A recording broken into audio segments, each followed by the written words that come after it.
Welcome, friends, to this short meeting, one-day affair here in Madison.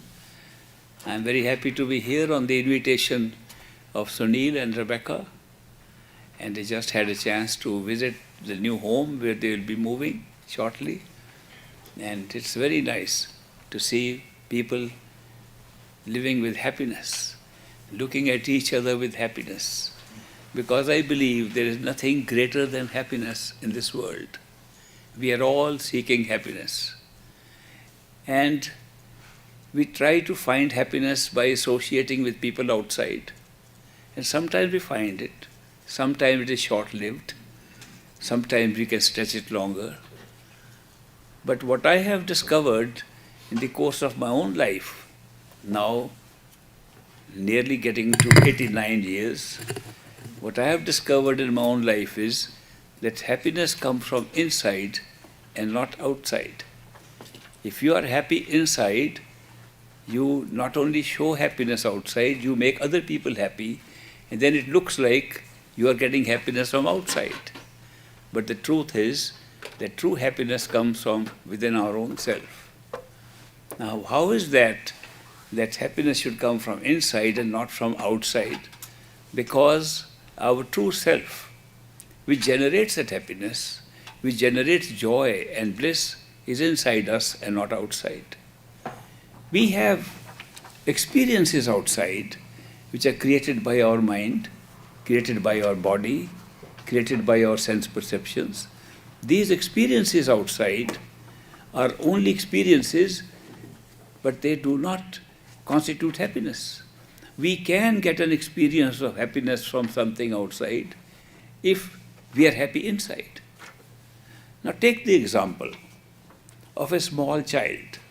He goes with his parents to a carnival, to an amusement park, and he sees those big Ferris wheels, those giant big wheels going round and round. He sees those little moving horses going up and down, and he sees all those great rides there, feels so happy. He thinks that the happiness is coming from those things, that the big Ferris wheel in which you can go round and round is creating happiness. Supposing that little child lets go of the hand of his mother or his father and gets lost in that crowd. Those very things begin to look like monsters, and the child howls and cries. The very thing that were giving him happiness is now giving him horror and giving him fear and fright. Nothing has happened to things outside. They are still the same. But his reaction, his sense is different. He was thinking that he was getting happiness from outside, but the happiness was coming from inside. What was happening inside that gave him that happiness? The security of holding his mother's hand. The security he had somebody to take care of him. The security he can't be lost. We are trying to get happiness here in this world, and we don't find it outside. We only find it when we are secure inside, when we feel that somebody is holding our hand inside, when we have that faith that there is someone protecting us and holding our hand, we get happiness outside. Now that being something internal, who could it be?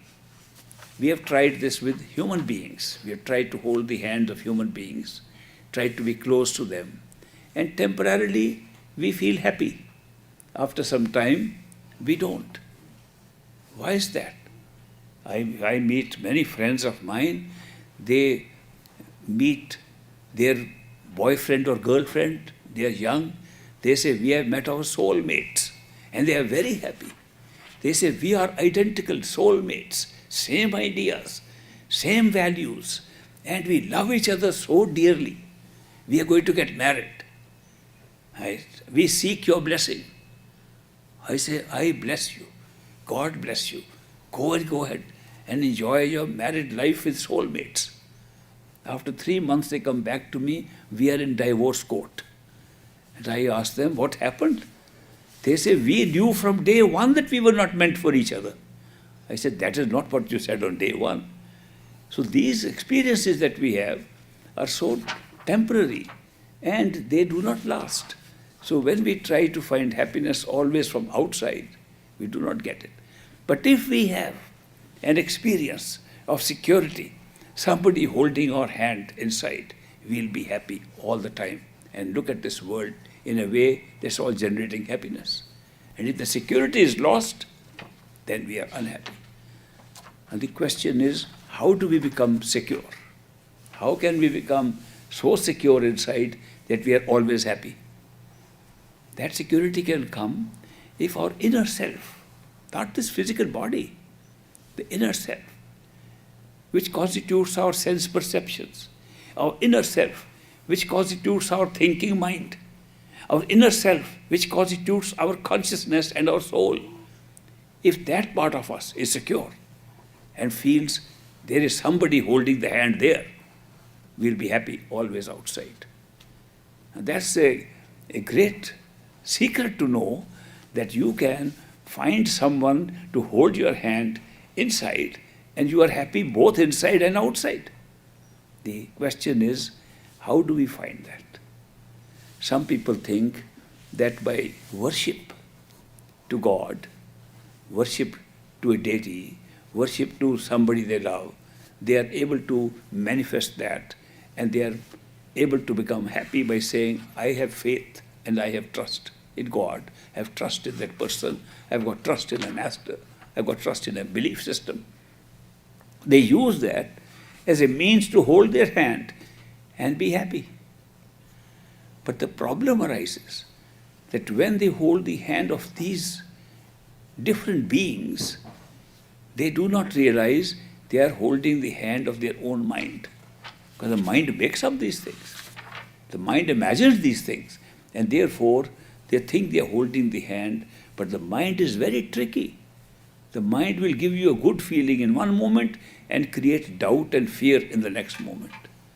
Everybody's mind is capable of creating doubt and fear every time we are certain of something. Our gut feeling says, this is definitely the truth. 5 minutes later, the mind says, how can you be sure? And creates doubt. It's the nature of our human mind to create doubt and skepticism. It's not a bad thing. If we had no skepticism, if we had no doubts, we would never learn anything. We would be all followers of blind faith. We would never investigate what the truth is. Therefore, some skepticism is good. Some doubt is good to get certainty. To approach something for certainty is a good thing. But then the mind, by creating doubt, takes away our happiness. And doubt is followed by fear. Because when you have doubt, you're not sure what is going to happen. It's an uncertainty that's created, insecurity that's created by doubt. And every time you have a doubt, it is accompanied by fear. So you are afraid. It's amazing how many people are living in fear, insecure, afraid. If you ask them, what are you afraid of? They will say, we don't know.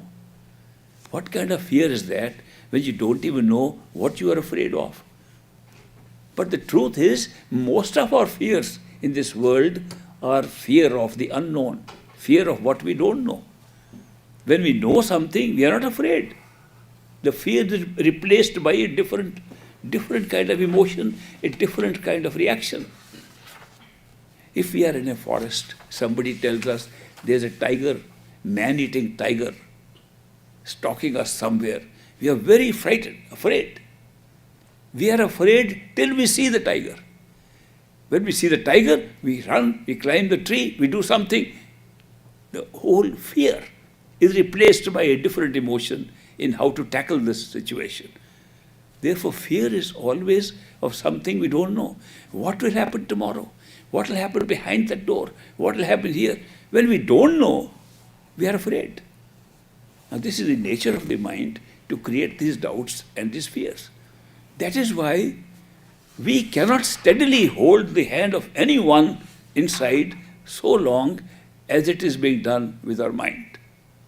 So there must be a better way to become more secure and get everlasting happiness outside and inside. Now that is where we come into a relationship with people, a relationship with persons whom we call perfect living masters. Who are these people?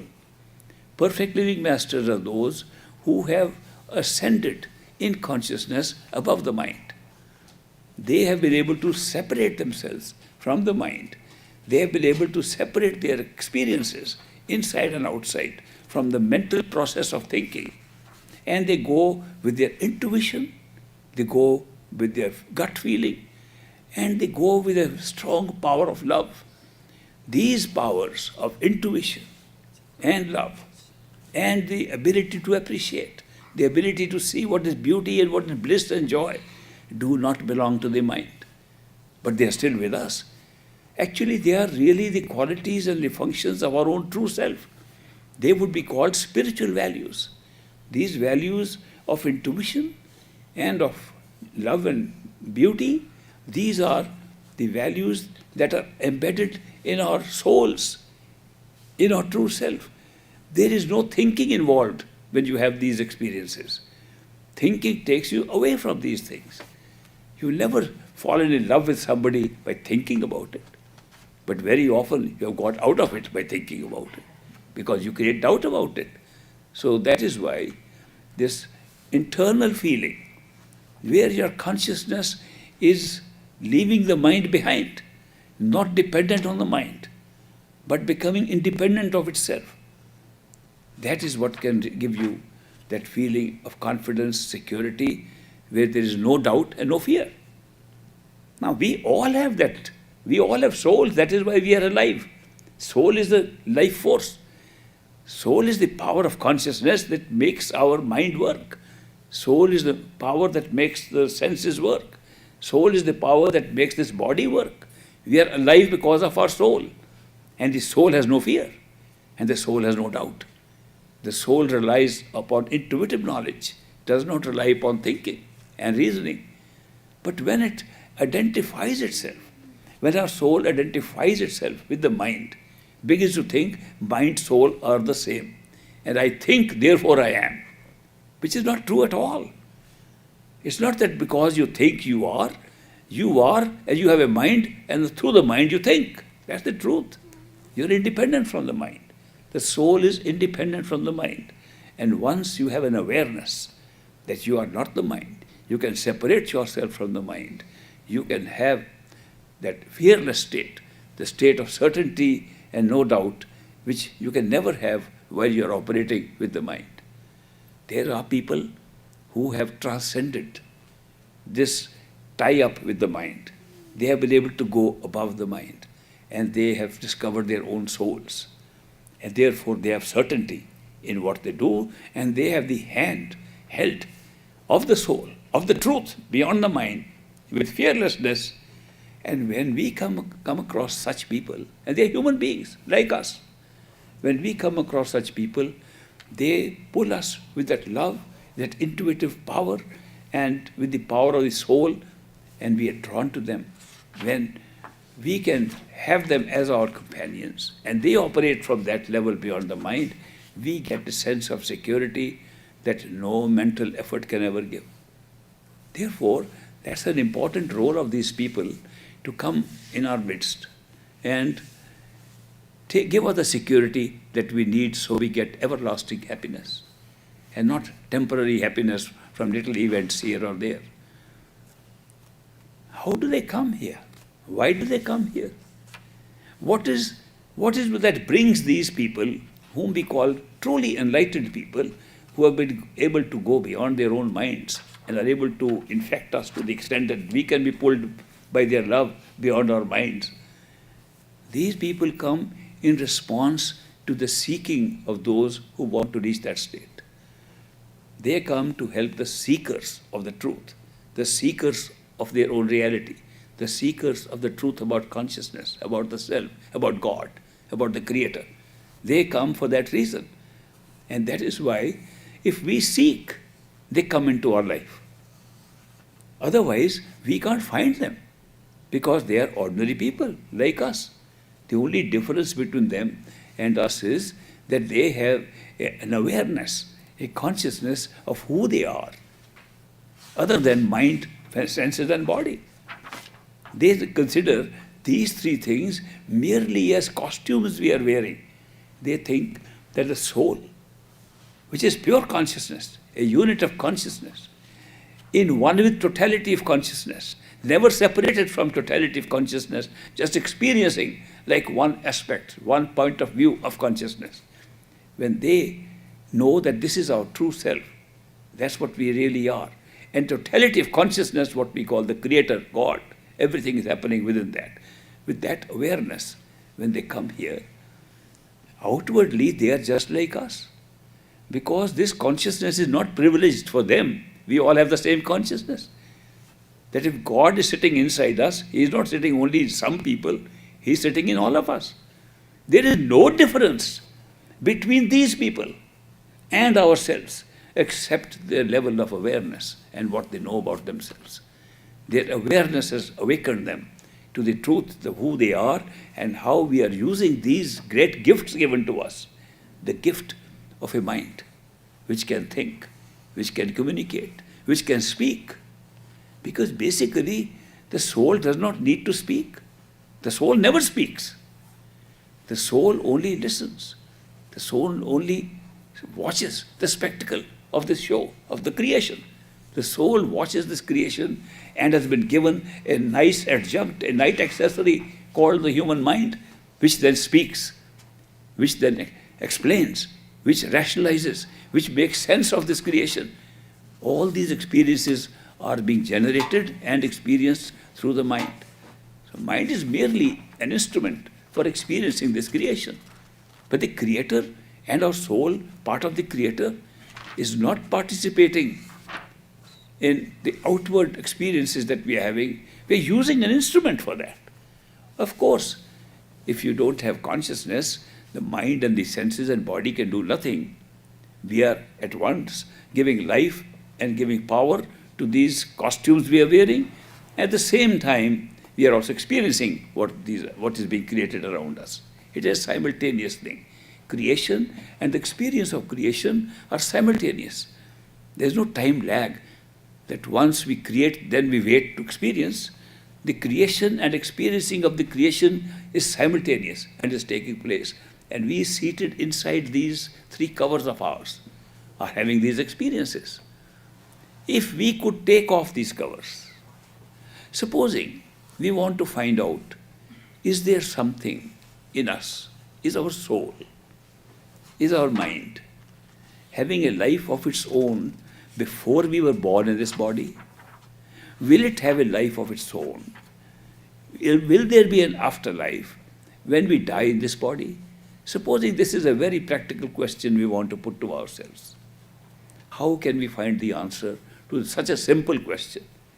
Do I have a past life? Was I existing before I was born? And will I keep on existing after I die? The answer can be found in a very simple way. You are wearing this body, a physical body, and asking this question. When you shed this body, you will find out. It's as simple as that. When you die, you'll automatically know whether you are still there or not. But do we have to wait to die to get this answer? Is there no earlier way, a better way to do this before we actually physically die? The answer is yes. It's a good answer. It says, pretend to die. Don't die. Just pretend you are dead. One of the greatest Maharishis, an enlightened soul in India, Raman Maharishi, got his enlightenment by just putting this question. If I die, will I still be there? And he pretended he was dead. He tried to stretch his arms and legs and his body into the rigor that sets in after death. He stopped breathing and he said, who am I then talking? I am still talking as loud as I could before. Who am I thinking still? That means I am alive. And from there he went into a state of meditation and discovered that there is life after death. Now, this is looking too simple. Pretending to die is not the same as having an experience of dying. Can we really have an experience of actual dying before dying? If we can die while we are living and experience what death would be like, that would be a good solution, good answer to our question, is there life after death? This is possible. What is making us alive is that we are conscious of a physical body around us. If we were not conscious of the physical body, then we are somewhere else. For example, we go to sleep at night and we have a dream. In the dream, we don't have this body. This body is sleeping somewhere. We create another body with the same self in it. The self is still the same. And you have a dream, and the dream world becomes different. Then you wake up and you discover that the dream body, which was also your own self, because it was you dreaming, and you were in the dream, not somebody else.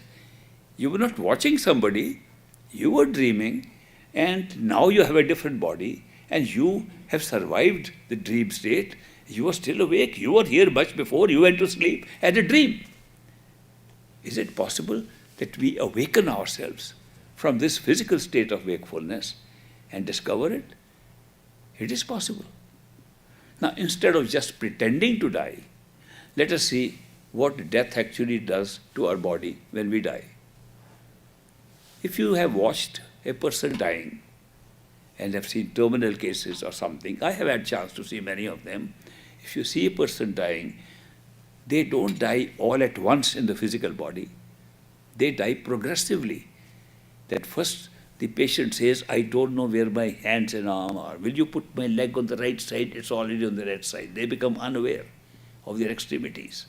Then they become unaware of their legs and arms. Then they become unaware of the bottom of their torso. Then they become unaware of the top of the torso. They're still speaking to us. They don't know we are floating in air. Where are we? Because they've lost the awareness of their body. Then ultimately they lose the awareness of their head, and finally the brain is dead and they are dead. That's how we die in physical bodies.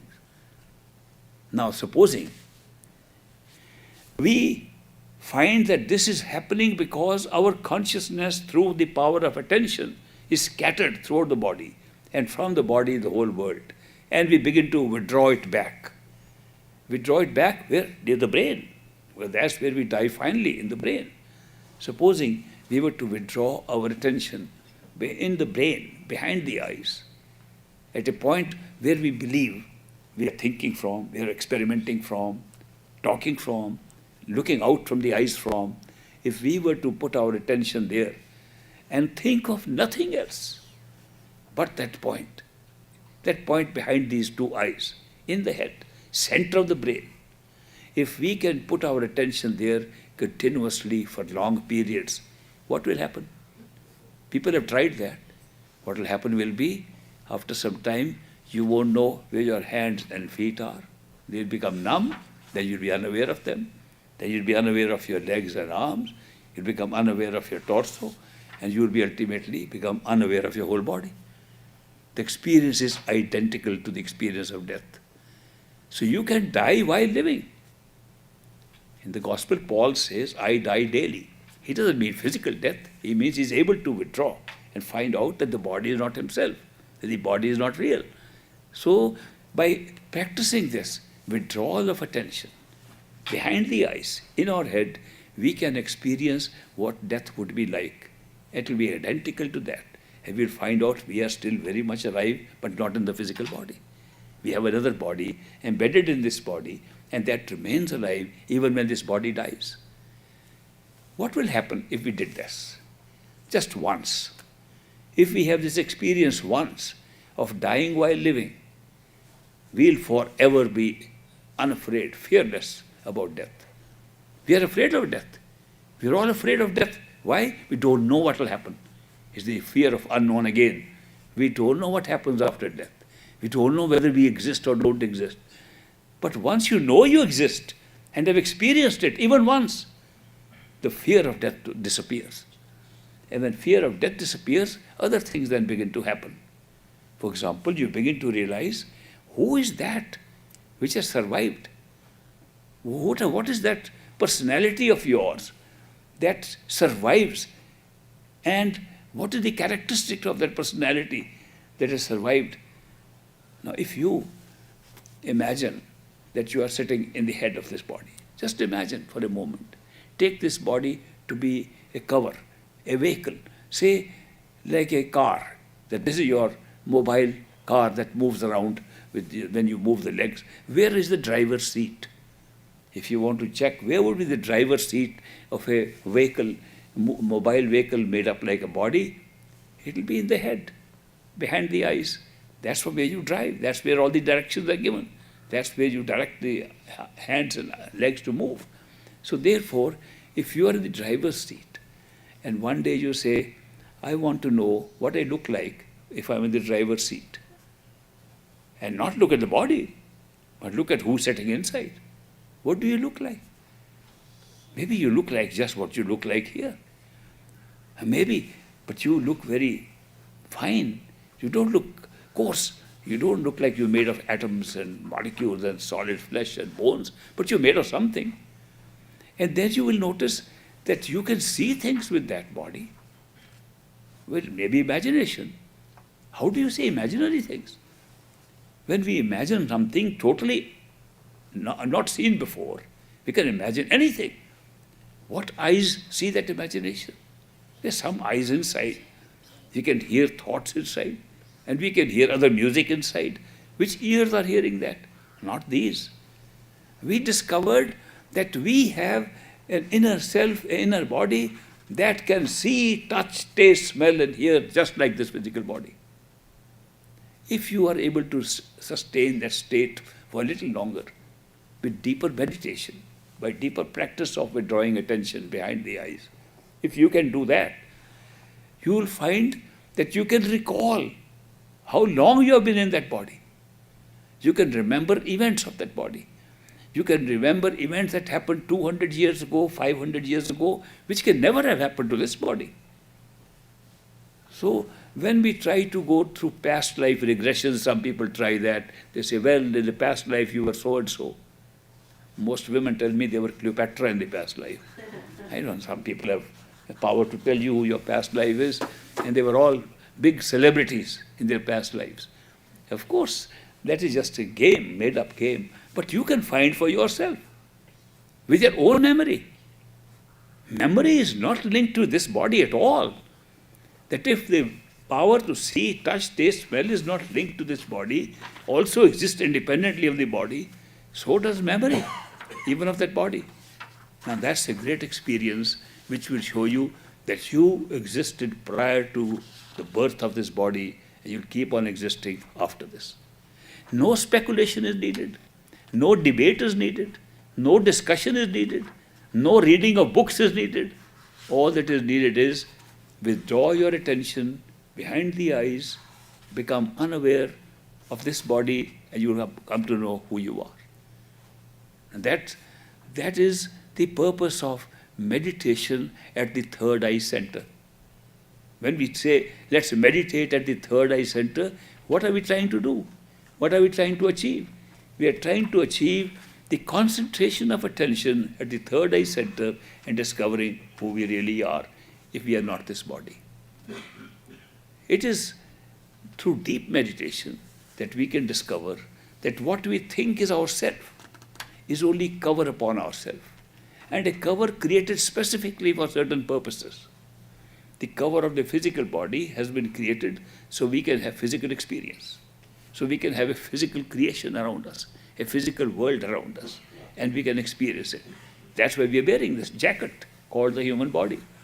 Inside that, we are wearing another body called the sensory body, which contains all the sense perceptions, which works under this physical body, embedded in this physical body, and therefore makes us feel that we are using the sense perceptions that we belong inside through these sense organs on the physical body. We don't see with these eyes just because we have eyes. We see them because we are awake. We are conscious. And consciousness is inside. If the eyes alone were able to see, we would be seeing if we were not conscious. The moment we shift our consciousness, these eyes, even if they are open, don't see. So it's the inner eyes that make us see even in the outer eyes. It's the inner sense perceptions that make all sense perceptions work. The body of sense perceptions has been called sometimes the astral body. Why do they call it astral body? Because astral refers to the sky. Because when we withdraw our attention within our head, behind the eyes, we become unaware of this body and unaware of this world and unaware of the sky. But we open up a new sky. A new sky in which we have more access to fly in that sky than we have here in this world. The physical body is so coarse and heavy, you can never think of flying with this body. But the inner body is so light and opens up its own sky, and you can fly easily, and you find there's no gravity there. And yet you have all the sense perceptions. Imagine what kind of experience you can have about yourself. We are not talking of somebody else's experience, we're talking of our own experience. A religion is based upon a belief of somebody else's experience. Spirituality is a belief in what you experience yourself. Somebody gave me a different definition of religion and spirituality yesterday. They said, religion, we believe in religion because we are afraid of hell. And we believe in spirituality because we've already been there. And there's some truth in that we don't come to spirituality unless we have experienced some sort of hell. And we say, this is not our place. Then only we become spiritual seekers. But the point here is that your ability to know your own self, other than this physical body, which is a gift given to us. There are 3 gifts, major gifts given to us, which enable us to do that. One is the power of imagination. When we use imagination, we are using sense perceptions. If you imagine that you are standing on top of this building and looking outside, you can look, you can walk on the top with your imagination, you can do all those things, because you're carrying the sense perceptions with your imaginary self. It looks imaginary because the reality is here. Our real body is here, so that looks unreal. Supposing we are unaware of this body, what will happen to this imaginary body? It will become real. And try it out. What makes it imaginary is not that it is really imaginary. What makes it imaginary is that all our attention is creating a reality of the physical self. If you pull 51% of your attention to the imaginary self walking upstairs, this will become imaginary, that will become real. It's only where you put your attention that makes reality for us. We put our attention to this body, this is our real self, and therefore everything around us is real. When you put your attention on the inner body, that world becomes real, opens up a new sky where you can fly, and therefore it's astral body in an astral world, in a sky world. That's why we call it like that. But that is also a body. It's not our soul. If our seeking is for the truth about our own soul, beyond the mind, and that's our true home. Our true home is beyond the soul, beyond the mind, because the mind is creating space and time. Mind is creating law of karma, cause and effect. This mind of ours is creating reasoning, events, moving from one event to another, and with the cause and effect, creating a sense of morality, a choice, a free will that makes us see there's good and evil and have to choose. All these are activities of our mind. And they are the traps which are keeping us here all the time. If you go beyond the mind, you find that your soul has no karma. The soul is beyond all these events. It does not reside in time and space. It has nothing of these 3 worlds of mind, senses, and the body. You discover who you truly are. And yet, the soul can still experience intuitive knowledge. The soul can still experience pure love, unconditional love. The soul can still experience bliss and joy. The soul can still experience the appreciation of beauty. Those things belong to the soul. They never belong to the mind, even here. So that is why, if you want to have a true spiritual journey, to discover your own self, it should be a journey above the mind. Now let us see, how can we achieve that? First step was easy. Withdraw your attention, simulate death. Die while living, simulate death. Pull your attention and you discover there's something else inside. And if you become unaware of the body, that becomes real. In the dream state, our dream body becomes real, but it follows laws of nature, which are totally different from the laws of nature of this wakeful state. For example, in a dream state, you can jump from one place. You could be here in Madison today. After 2 seconds, you could be in Chicago. Looks absolutely normal. Nobody's ever questioned in a dream, how did I jump there? Nor does it matter, I'm a child now and I've grown up. I've grown 20 years in 1 second. How did it happen? It happens in every dream. And we say, very normal in the dream. It could never happen in the wakeful state. So the laws governing those experiences are so different.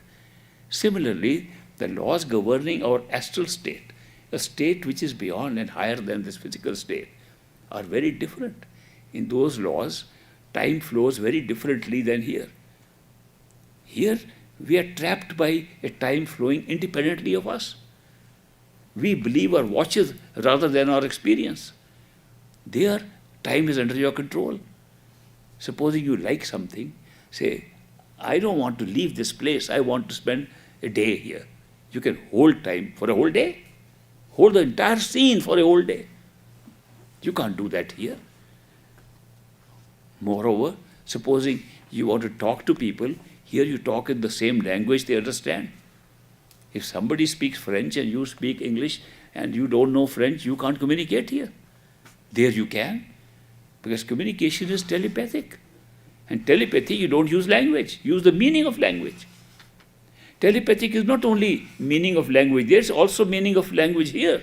Have you ever tried?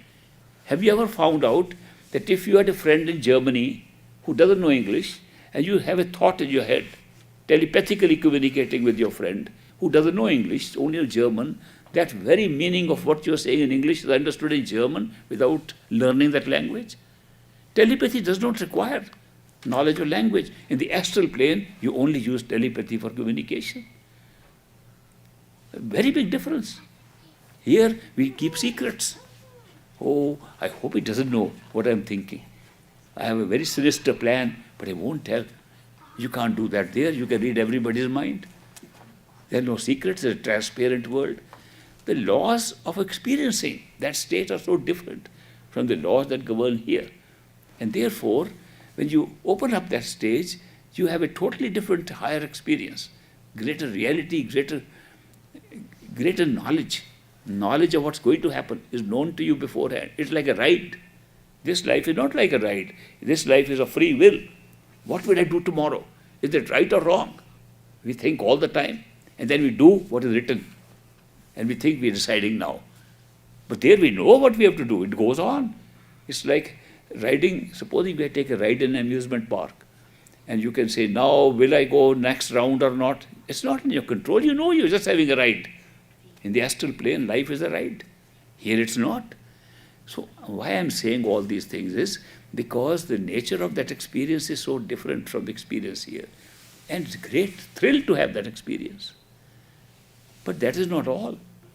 You can then withdraw your attention from that form, the astral form of your body, within the head of that astral form, and pull your attention and become unaware of your sense perceptions, and still you are there. More there than you are here. And then what is your form? You have no form. You are just consciousness. You are light. But you still think. You still reason. You still have the power of thinking, rationalizing. In fact, you see how thoughts are creating experiences for you. You see how thoughts are so powerful, which we can't see here. There you see the power of thinking. That thinking can generate everything for you. That positive thinking generates positive things, negative thinking generates negative things. You see it in front of you. With your own cover, with your own self, which is now the causal self, which causes all experiences. That's the point where you discover that everything that we have experienced in the world of senses and the world of physical matter was being generated there in the causal self. We call it the causal body. The causal body and the human mind are the same thing. When functioning here, we don't know it's a causal self operating, we call it the mind. When you are there, you discover that is you. But who is empowering that mind? It's still your soul inside that mind. It's not the mind is not alive by itself. The soul, the power of consciousness, the power of life has to give life to the mind to function. It's the same power that's giving life to the mind, to the senses, to our body here. But that experience is amazing. That experience totally changes the nature of what we call experience. There you generate destinies. Now here we think, why are we born rich? Why is somebody born poor? Why are we looking like this? Why looking somebody else different? Why are we born in this place? Why are we born somewhere else? Who has made up that destiny? Who created our destinies? Whether we had past lives or not, but when did the whole system of destinies come created? The answer will come right there. If you rise above the covers of your physical body and your sensory systems and open up yourself only as mind and soul, the answer is right there. That's where you create all the destinies. That you choose. That's different kind of free will altogether. The free will here is free will in ignorance. We don't know what will happen. We try to hit this way, that way. No, this may be better. And later on we find this was predicted, that this is how we will choose. It's an illusion of free will here. But there, free will of choosing your destiny is at least one step is real. And you can pick up different destinies. And that's how we did. That's how we are here. But the truth is, we don't pick up a destiny to live life like that. Today we think our destiny we are living life like that because we have shut off the experience of how it is happening, what the origin is. But when you go to the origin, you discover it was supposed to be just a play. It was supposed to be a DVD that we are playing. And we picked up a particular DVD we are playing that's constituting human life here today. And you can then also check up, why did you pick up this? You could have picked up something better. Then you evaluate, why you picked up this? Then you find when you have a total picture, the total picture that one DVD containing one life, when you pick it up, it is a life in the physical world with astral sense perceptions, with a mind embedded into it. When you pick up one life, it gets immediately trapped into the law of cause and effect. That means every event in that life must have a cause. And therefore, if there was no cause when you entered, you have to create a cause. So you create a past life. You create a past life in order to justify the one life you pick up. So DVD does not contain one life for which you are come. It contains a past life, which you never lived. But the moment you enter this one life, past life becomes a reality for you to create the karma of this life. And the past life must be created by another past life, and so on. Infinite number of past lives are tagged on to one life you come to live here. And similarly, you tag on infinite future lives. We come for one life, and we are trapped in many lives.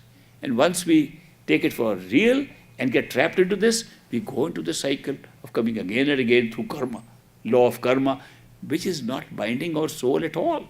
So created by the mind, suffered by the mind, rewarded into the mind, and it's all mental. The soul never participates. But when the soul identifies with the mind, identifies with senses, identifies with the body, it suffers the karma alongside. That's what's happening to us. Isn't it great to be able to have an actual experience while you're sitting in the physical body, to be able to see your causal self and see what your mind really looks like is creating all this? It's a great experience. Of course, the nature of time changes. It's there you discover time never flows. Time is not moving. We are moving. Attention is moving on time, creating experience of events. All events were laid out in one instant. All events of the destiny we pick up are laid out in one instant. And we move on event to event and think time is moving through us. Time never moves. Time is static. Events are placed. We move. Somebody told me, you know, the Egyptians learned how to time travel. I said, we are all doing it without learning, and we don't realize it. What did they learn? They didn't learn time travel. We are all time traveling from event to event, from moment to moment. We are traveling on time. What they learned was how to accelerate themselves. One could move faster than the other one. That's all they learned. But time travel was not what they learned. Time travel we all are doing all the time. When do you find the truth of this? When you're in the causal world. You can see all that. These truths are not just philosophy. They are not just speculations. These are truths which can be revealed to any one of us who want to go there. And when I make these statements to you, I'm not suggesting you believe them. Not at all. I am suggesting explore. Find out for yourself. How much I'm saying is true according to your experience and how much is not. If it is not true, come and tell me. Then we'll compare notes. How come we had different experiences? It's an open thing. It's not something I'm trying to instill in you. Believe in these things that I'm talking about. I am saying these things you can experience by a simple process. The simplest process I can think of withdrawing your attention from what is being created by an outside cover of your physical body, or your outside cover of a sensory system, or your outside cover of a mind, and you will find out the truth about yourself. Now, how do we cross the final barrier? That's the most difficult. Because we are going to cross the mind. And we have no method known to us by which we can cross the mind by using the mind itself. And all effort we make in this world, any kind of effort is made by the mind. We are in the grip of mental effort, mental struggle. We can't achieve anything without mental struggle. All the struggles we do, what makes us do those things? Our own mind.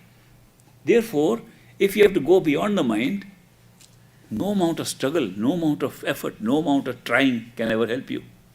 And that's all we know what to do.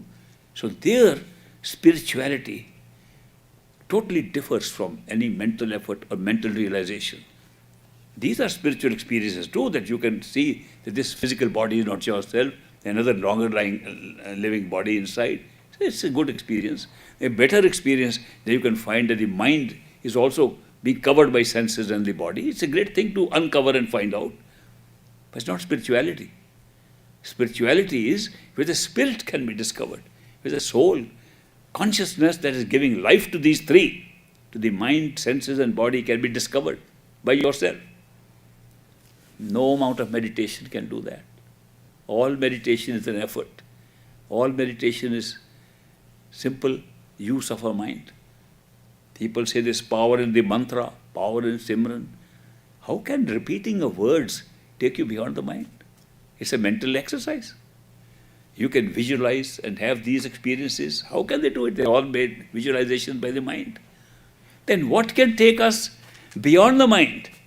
If not even meditation can take us beyond the mind, then what can take us beyond the mind is something that can pull us from beyond the mind. And what can pull us? What belongs to the spirit, to the soul, and not to the mind or the senses of the body. And what is that? I just told you. Love, intuition, beauty, appreciation of joy. These belong to our soul. And only a soul can pull a soul, not the mind. Now, when I talked about who is a perfect living master, one who has had these experiences of awareness above the mind, if we come across such people here, the experience we have with such people is one of love and being pulled by that unconditional love. Where is it coming from? It's coming from above the mind. Mind cannot create it. It's coming from above the mind. It's coming from the area where they want to pull you to take you to your true home. Our true home is where there is totality of this experience of love and consciousness. And to take you there, with their awareness already right with them right here, they pull you for the unconditional love with that awareness still being held by them here. And that's how they pull you beyond the mind. The only thing that can take us beyond the mind, which is true spirituality, is love and devotion. You experience love, unconditional love, you are devoted to it, you are pulled by it, and you can cross the mind. There is a simple sign to see this. There's difference between love and what we call love. When you say, I love you, everybody tries to say it too often nowadays, as if they're so insecure that they have to repeat many times. And they have to get an answer, do you love me too? And you must keep on repeating, yes, I love you too. Otherwise, they're still insecure. Maybe they're not loving me. This is mental game. This is not love. This is not spiritual love at all. In spiritual love, there is no condition at all. There is no judgment involved at all. The spiritual love is so unconditional. It pulls you without your mind even being able to stop it. Your mind must try to stop it. Still, it overrides the mind. That kind of unconditional love comes from such people who are available to us like ordinary human beings, but with the awareness of being beyond the mind. It is their company. It is by associating with them that we experience that unconditional love, and we are pulled beyond the mind and can see who we really are. Love only can take us there. Why do we use words love and devotion? Two words we use all the time, love and devotion, love and devotion, because love is that which pulls us. Devotion is our response to that. We automatically become devoted when unconditional love pulls us. It's a natural fact. We don't have to pretend to do it. It just comes by itself. So when somebody can pull you with that unconditional love, if somebody says, there's a person whose love is unconditional, I have tested it for 30 years, and that love pulls me, I'll say that person is a perfect living master. I won't even ask any other question whether he has reached any stage of awareness, how enlightened he is or not. If his unconditional love has pulled you beyond your thoughts and beyond your doubts, that person must be a perfect living master. He is operating from beyond the mind. This is such a rare experience. To experience unconditional love with no judgment. That person does not say, were you good or bad? Will I treat you better if you are good? That person will have a compassion. Will be able to see in what state we are. Will be able to see we are already caught up in a mess of this world, and we are caught up in our own bad judgments. We are caught up in our guilt. We are caught up in our own bad actions we have done, and we can't get rid of them. We are all caught up not forgiving ourselves nor anybody else because we are carrying either revenge or we are carrying guilt. When they see us living like this, are they going to judge us? They know what state we are in. Therefore, they have all compassion and love for us to get you out of this mess. Let's go over above this. This is all something happening here. Let's not try to improve things a little bit here or there. Let's get it out of it. That's the purpose of these perfect living masters coming into our life. And as I said, when will they come? When we are seeking and we are ready. That's it. When you are seeking insight, when seeking that truth. If you are seeking something better in this world, other people will help you. If you are seeking to make more money, other people will help you. If you are seeking to get worldly wealth, there are many people who can help you.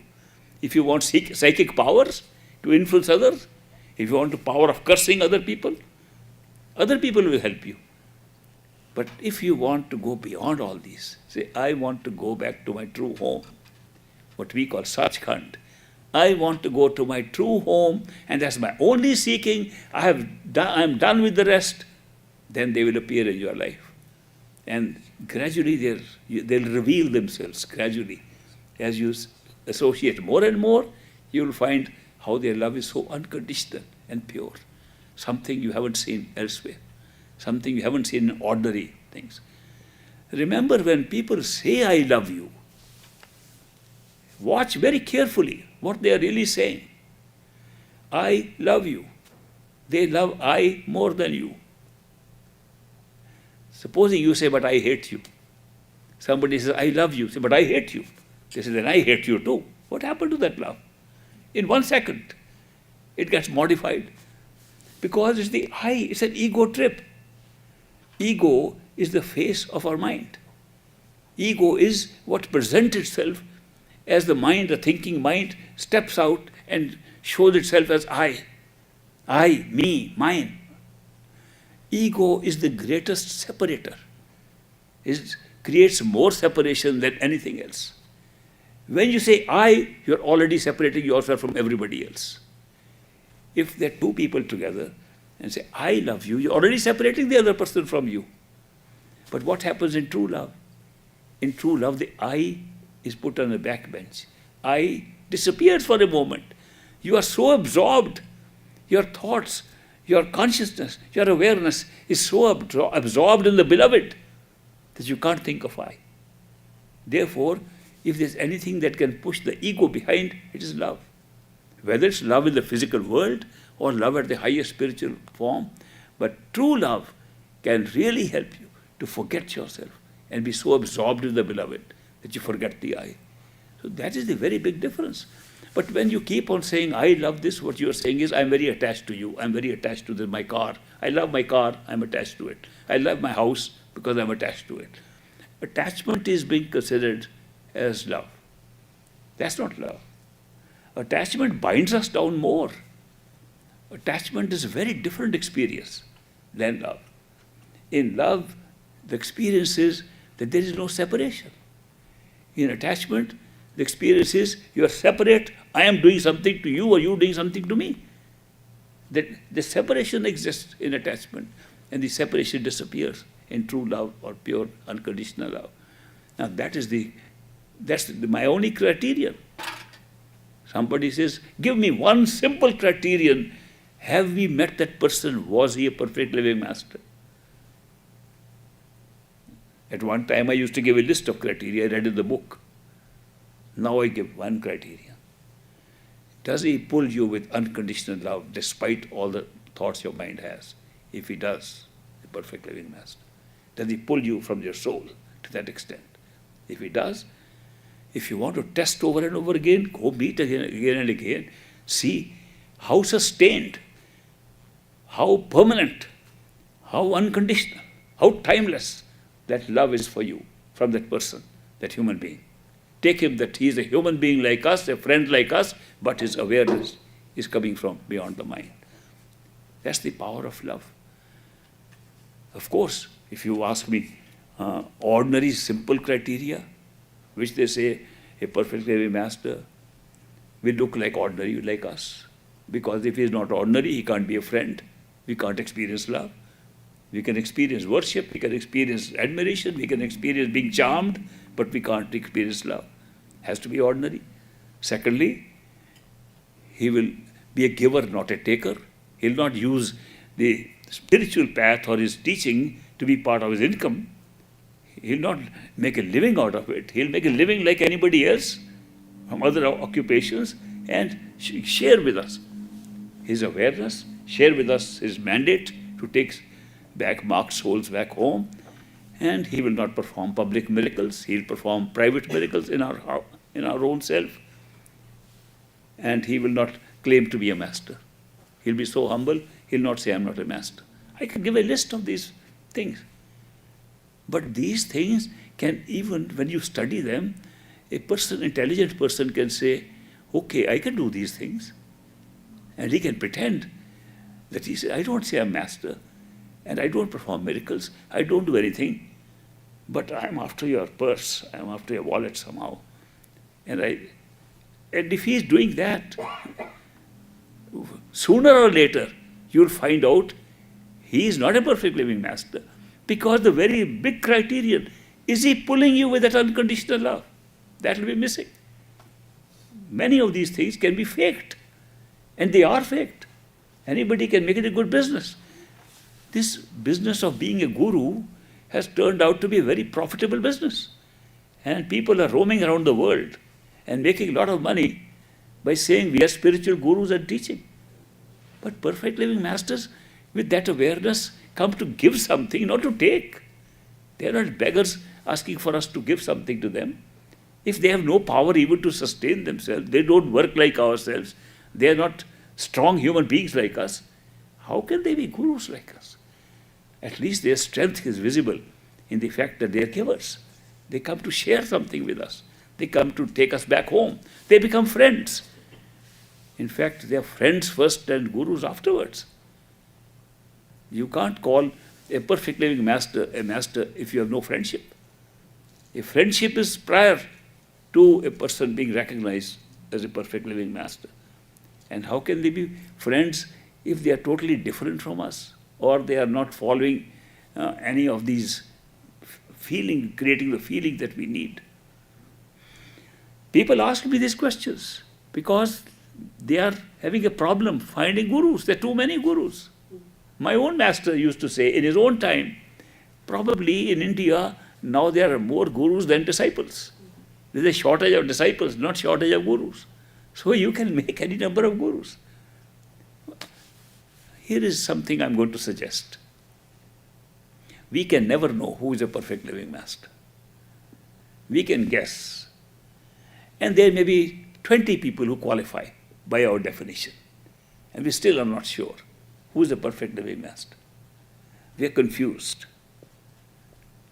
Is this a fake one? Is this real? Fake or real? My suggestion is, don't worry about it. If somebody tells you to go within, which is the correct way, and you experience some attraction towards him, and you are drawn by his teachings, drawn by him, follow him. Supposing he is a fake guru, it doesn't matter. He's pointed you in the right direction. When you try to go in, you will not be able to. You will say, I am not able to go further than this. He will say, no, continue search. Then you continue to search. Another guru will step in, who will take you further. Eventually, if you are seeking in your heart is for something beyond your mind to your true home, a perfect living master will appear in your life through coincidence or circumstances. Doesn't matter, we can be going through so many stages. I remember a very, very beautiful disciple, wonderful disciple of great master, whose name was Trilok Chand, an engineer from Burma. And he was a great seeker. At the same time, being on an ordinary job of an engineer, road engineer in Myanmar, Burma, he made small salary, but he saved a lot of money because he was what they call very stingy or some word like that, which means, I'll explain to what it means. It means you hold a dollar bill in your hand and say to spend or not to spend, to spend or not to spend, not to spend. Put your pocket. That was his nature. This way he was able to accumulate 30,000 rupees of that time in his bank account. And he was searching for a perfect living master all the time.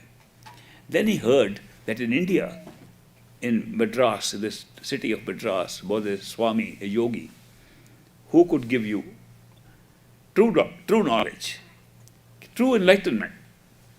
He said, I'll go and meet him. He left his home, came to India, went to the Swami, and he said, Swamiji, I have come to get true enlightenment. I've heard a lot about you. Can you give me true enlightenment? And Swamiji said, have you heard the story of King Janak? Now that's an old story, a lot of people know about it, that King Janak was also one of the kings in medieval India, and he was a great seeker. And he wanted to find the ultimate truth. And he wanted instant truth. Not that you meditate for a lifetime, the next life you'll find something. Not that kind of truth. Maybe he was an American in past life. He wanted instant knowledge. So King Janak looked around and he asked his advisors, his ministers, cabinet ministers, I want to get instant knowledge, but real knowledge. Where can I get it? And they advised him that you are living in a very great country of India, which has so many yogis, swamis, jageshwars, yogeshwars, and enlightened people. You just have one big feast or a festival and have chanting done and put a lot of incense and all that and burn little fire. They will all come and have a big feast, good food. And don't forget to add a lot of rice pudding, kheer, because they love kheer. And so he organized a big feast, and all the people came.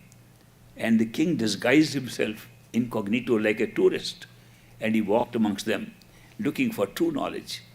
He was so shocked to find that they were quoting from scriptures, quoting from books, fighting with each other what the interpretation of that particular line meant, that one knew better than the other. They were so angry with each other. And he said, these angry people, very learned people, but totally have no knowledge at all. They are not enlightened at all. After spending a day, he felt so disappointed, came back to his palace and said to his ministers and secretaries, I am sorry, these people are learned people, but not enlightened people. I wanted true light, I wanted true knowledge, not this more learning from the scriptures to just keep on repeating the words. And the ministers and others said, King, you know this was just a one-day event. We could not notify all the holy people in the whole land. Have a 7-day event. And by beat of drum, we'll inform everybody. So then a 7-day event was organized. And many tents were laid up, camps were made, for all of them could stay there. And then 7 days, the king roamed around like a tourist, incognito. And he found the same thing which happened for one day, repeated sevenfold. Every day he saw they were all talking of what they had read. They were talking of what they had memorized from the scriptures. They could repeat by heart what was written in the books, holy books. But none of them had even controlled their anger or controlled their ego or controlled their haughtiness. He said, this is not true knowledge at all. He got very disappointed. Then his ministers and secretaries told him, King, don't be so disheartened. The kind of person you are looking for is called a perfect living master. And those people don't come to these festivals. He said, is there anyone like that? There's one man sitting on the bank of the river in a little hut. And his name is Ashtabakar, which means 8 curves. He's hunchbacked with 8 curves on his back. His body is a little deformed, but he is a perfect living master. His awareness has reached enlightenment which you are seeking. The king said, why didn't you tell me first? Let me go to him and invite him to give me the true knowledge. So the king went with a few of his retinue to the hut of this Ashtabakar. And Ashtabakar got up. King, what brings you here? He said, I have come not as a king. I have come as a beggar. I have come to get true knowledge from you. And will you come to my palace and tell us what is true knowledge and enlighten me? Ashtabakar said, King, if you are inviting me, I will certainly come. So the king was very happy, fixed a date and notified all the princesses and nobility of that area, including people from neighboring countries. He invited everybody into his auditorium. And the auditorium was full. Ashtabakar walks in with 7 or 8 of his disciples. And they take off their shoes, which was customary those days to take off shoes to go in. And shoes were near the door. And Ashtabakar walks, followed by a few people. And the people look at him. This hunchback fellow, this young, deformed body, he's going to give us knowledge? And they began to talk to each other. What is this fellow going to do for us? A little murmur was going on. But Ashtabakar walked, king received him, and on the stage there were 2 chairs, one for Ashtabakar, one for the king, and they sat there. And Ashtabakar says, King, what is the price of leather today? The king says, Master, I don't understand. I invited you to give us true knowledge. What has leather to do with it? He says, are they not all leather merchants sitting here? King said, no, they are nobility, they are princes and princesses. They are neighboring kings who have called them here to listen to you. He said, oh, the way they looked at my body and my skin, I thought maybe they're dealing with leather. Then the people realized this man has a sense of humor. Then they listened to him. And Ashtabakar said, King, what kind of knowledge do you want? And Janak said, I want instant knowledge. And Ashtabakar said, there is time even in an instant. What is an instant according to you? He said, instant is when I go out in the morning to ride my horse. From the time I put my foot in the stirrup and jump on the saddle is 1 instant. He said, oh, if you want knowledge in that kind of knowledge instant, you have to pay a price for that. He said, Ashtabakar, I'm willing to pay any price. You just quote. My entire coffer of wealth is open to you. He said, give me 3 things. Master, take 10, 20. There's no limit what you ask, I'll give you today. I want instant knowledge. No, I only want three things. Give me your body, give me your wealth, and give me your mind, and I'll give you instant knowledge. It was a strange price tag, of course, but the king was such a great, deep seeker. King Janak said, Ashtabakar, my body is yours, at your disposal. All my wealth is yours, and my mind is also yours. I give all these to you. Give me instant knowledge. Ashtabakar said, are you sure you have given these to me? He said, he's absolutely certain. I surrender to you. Ashtabakar says, if this body is mine now, I can place it wherever I like. Certainly, sir. It's yours. Okay, take this body of yours, which now belongs to me, and go to the entrance to this auditorium and put your body on the shoes which I took off there.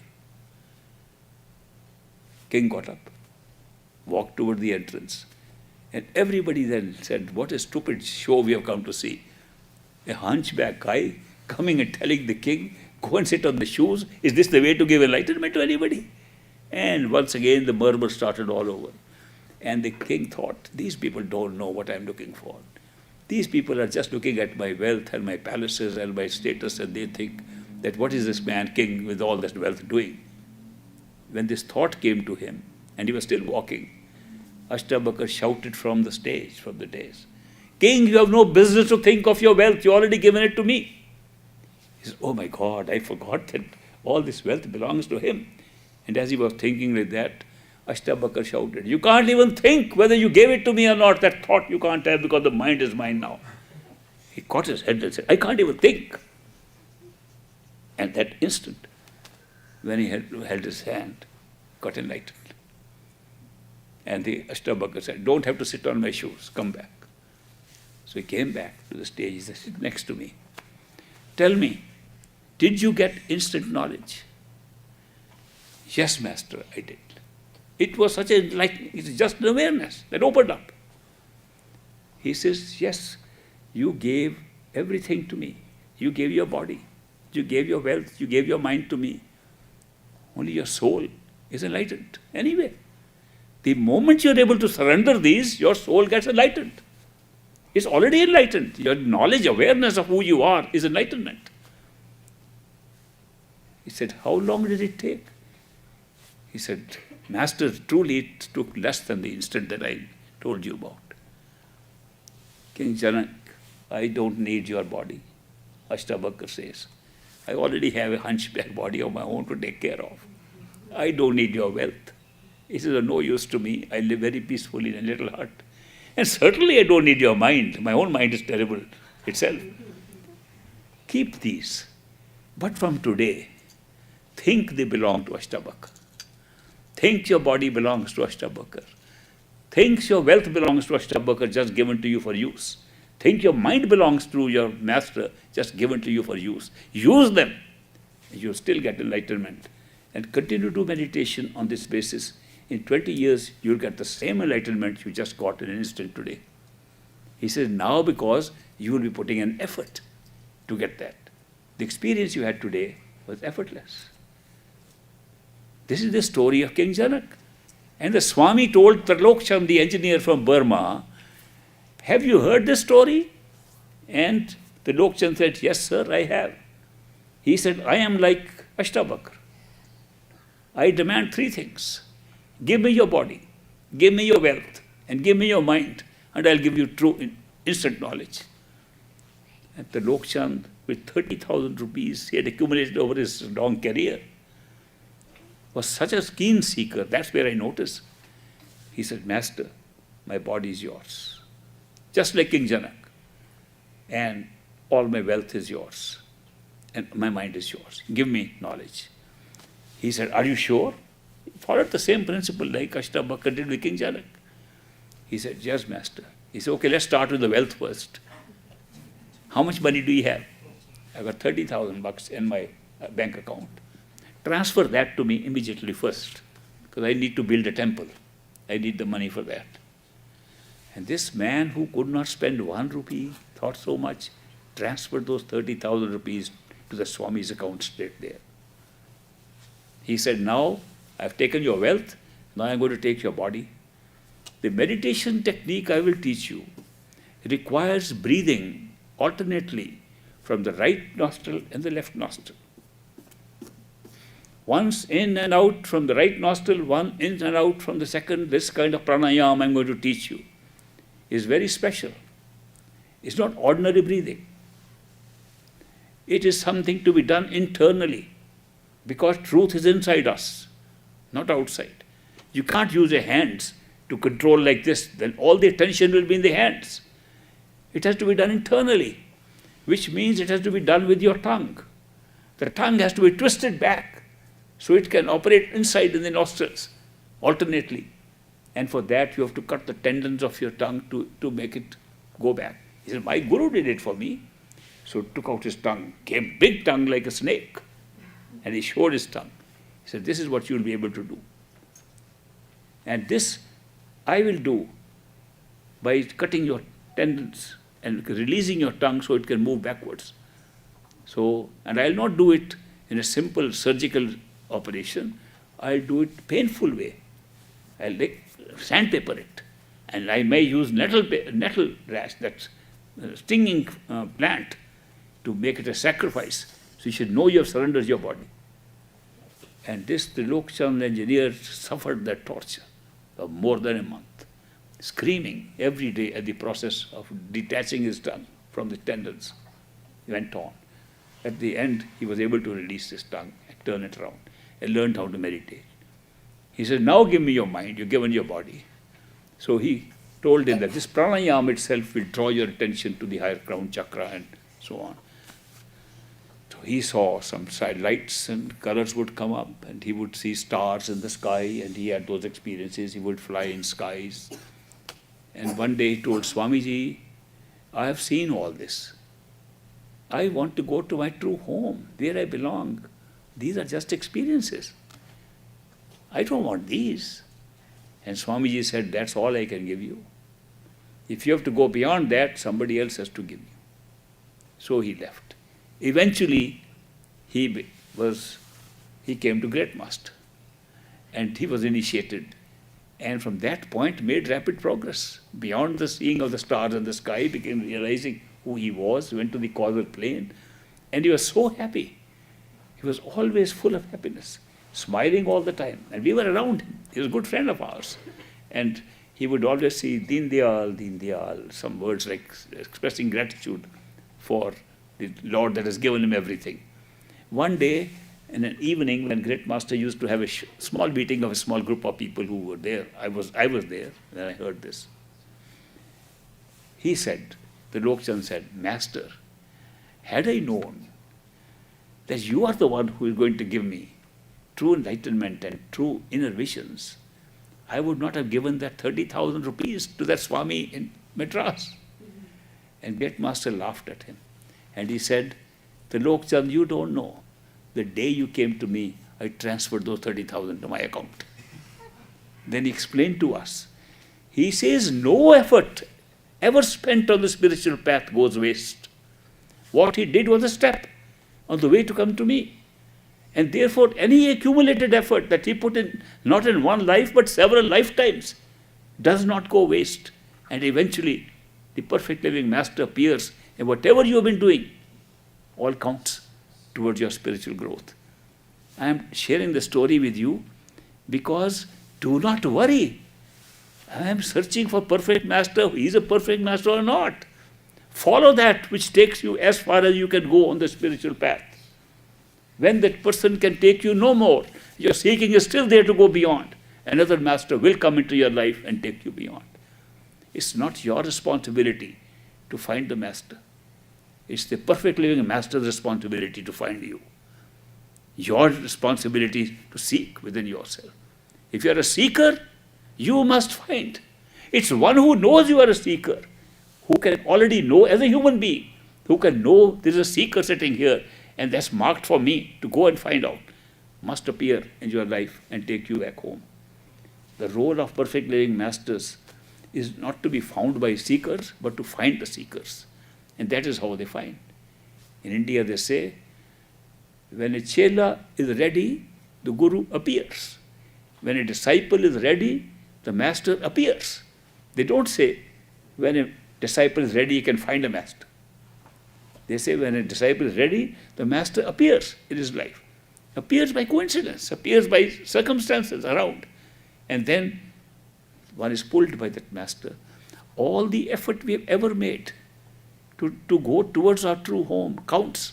Nothing is wasted, nothing is lost. That is why never worry about this thing.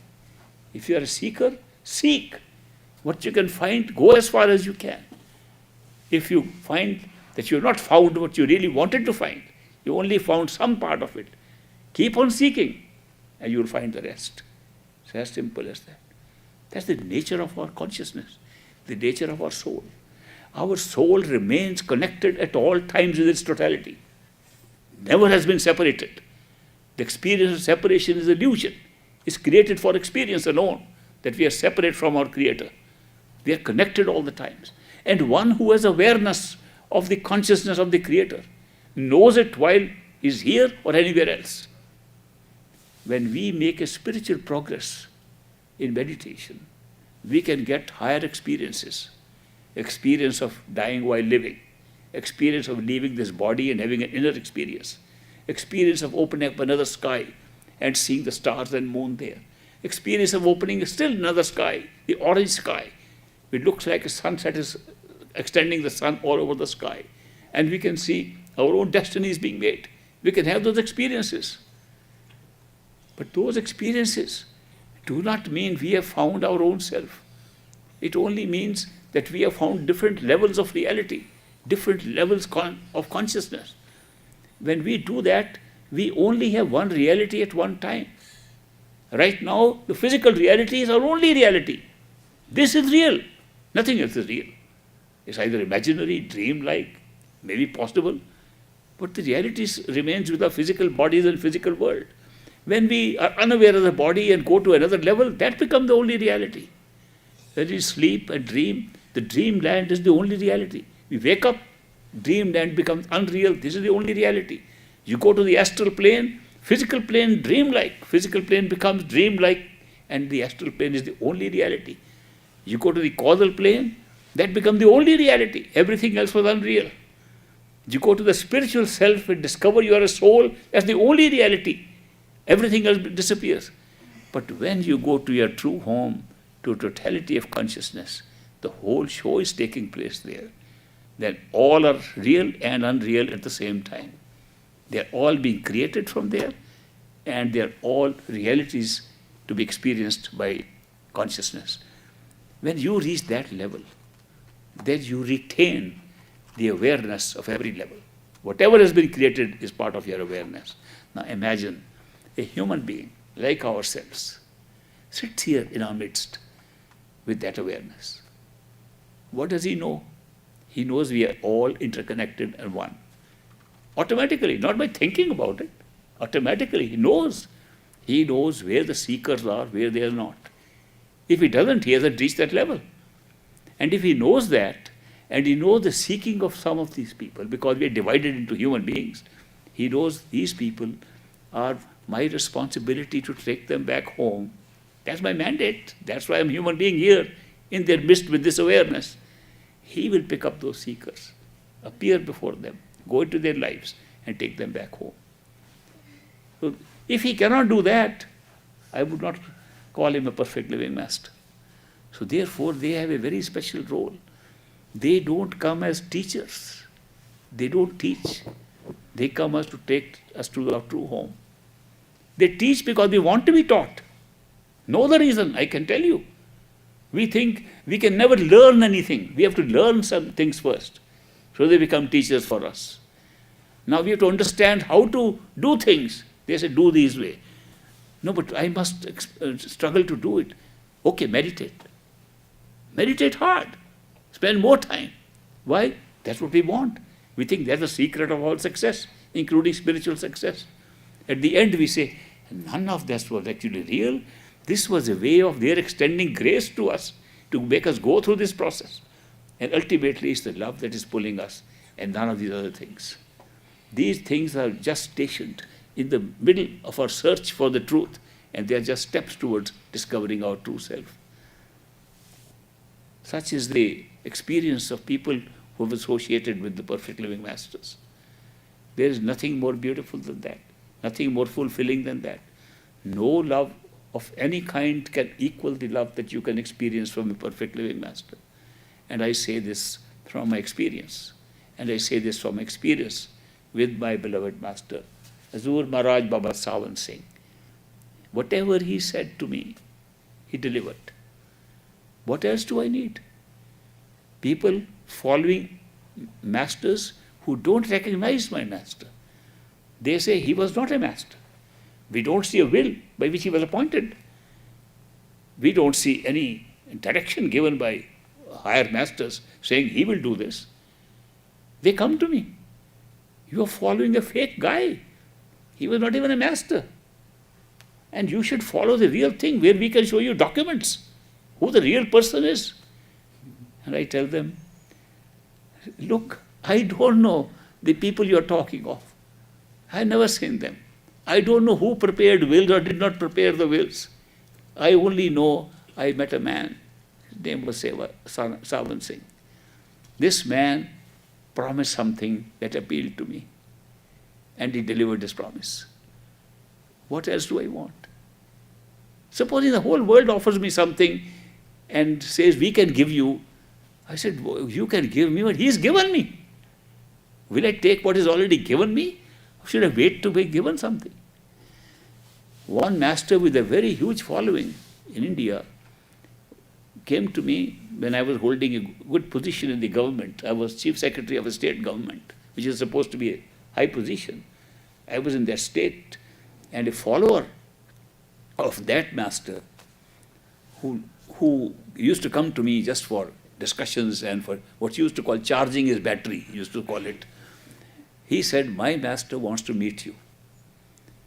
And I said, oh, that's very sweet of him. I can go and see him. There's no problem. No, he'll come and see you.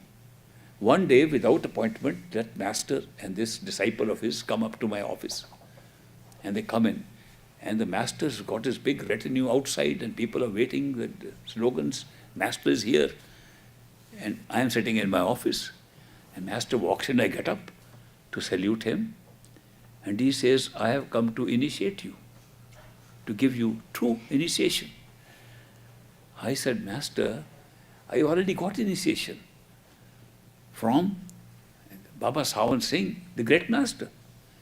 He said, but that was not the right initiation. In that initiation, you have to work hard all your life to see the truth. They don't show you God. You have to wait to see God. It's just a promise.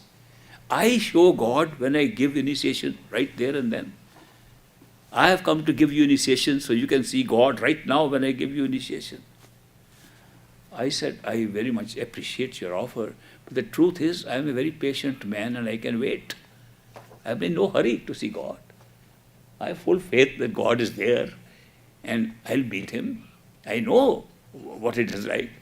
No, but I still want to initiate you. So I said, okay, then come along, go ahead. And then he showed me God.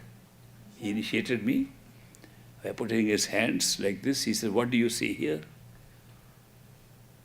What do you see between my hands now? You can see. I'm repeating the initiation for you so that you know that he initiated me in a way where he could show me God instantly.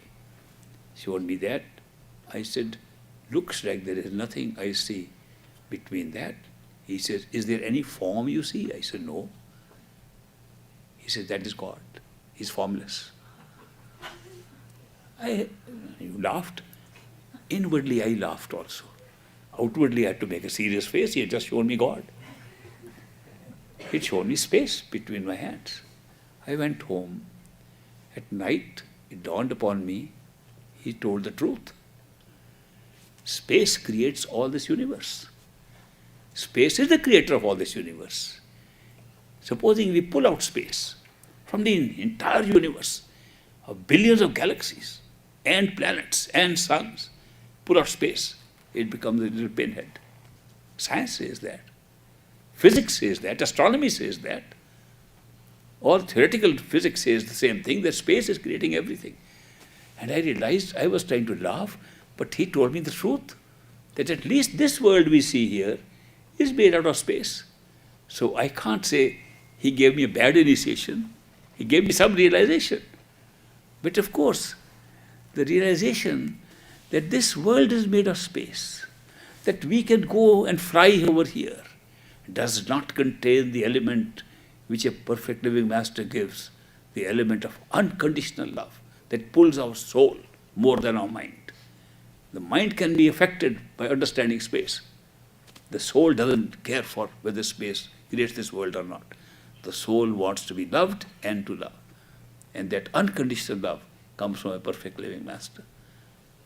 That's how I try to tell people, it's not necessary to argue about it, not necessary to debate about it, not necessary to persuade people about it.